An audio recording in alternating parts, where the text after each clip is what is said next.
Esistono musei per ogni appassionato, per ogni gusto. Vediamo quelli più strani del mondo.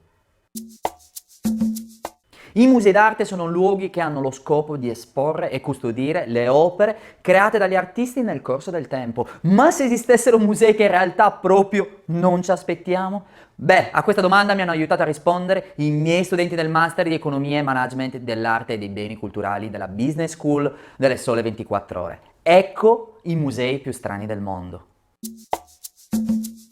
I musei sono istituzioni al servizio della società, con la funzione di custodire, tramandare e promuovere le testimonianze antropologiche, archeologico, storico-artistiche come quelle naturalistiche, tecnologiche e molto altro.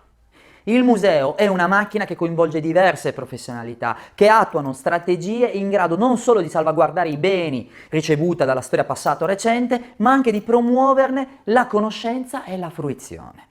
Bene, con questi presupposti, prendendo alla lettera i concetti di conoscenza e fruizione, ecco che sono nati in tutto il mondo i musei più strani in assoluto. Tu pensi che gli extraterrestri non esistano? Bene, ci pensa il Museo degli UFO a Roswell, negli Stati Uniti, a contraddire questo pensiero. Lo fa allestendo le sale di un museo per raccontare uno dei più famosi avvistamenti avvenuto nel 1947, proprio nella cittadina del New Mexico. Mentre sui servizi igienici Bill Gates ha investito milioni di dollari per una buona causa. Ecco che in India, a New Delhi, nasce il Museo dei Gabinetti, per raccontare attraverso documenti, immagini, oggetti l'evoluzione della toilette attraverso i secoli. Anche per i più romantici esiste non uno ma ben due musei delle relazioni finite, uno a Los Angeles e uno in Croazia, che raccoglie i cimeli dei rapporti d'amore andati in frantumi. Se invece siete appassionati di cucina giapponese, beh, non potete perdervi il Museo del Ramen per veri buon gustai intenditori.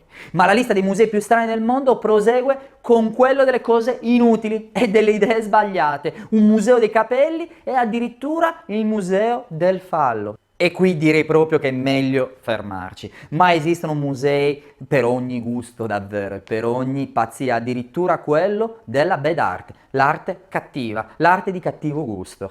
La cosa curiosa è che qualcuno dovrà selezionare anche lì cosa è buon gusto e cosa non lo è, quindi le opere da poter esporre. Questo è un bel concetto di selezione, no?